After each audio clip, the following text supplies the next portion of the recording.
اور عادل خان سے لکھوا لیا تھا کہ اگر میری بہن کو مار دیا گیا تو یہ زمین واپس میرے بھائی کو مل جائے گی۔ چنانچہ شیر خان کو مجبوراً مجھے برداشت کرنا ہی تھا۔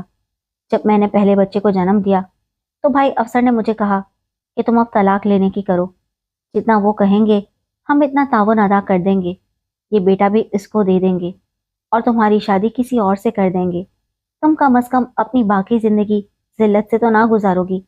میں بھی اس ذلت بھری زندگی سے چھٹکارا چاہتی تھی، لیکن جانتی تھی کہ وہ میرا بیٹا ہر حال میں چھین لیں گے اور میں اپنے لختے جگر کو کسی حال میں نہیں چھوڑ سکتی تھی۔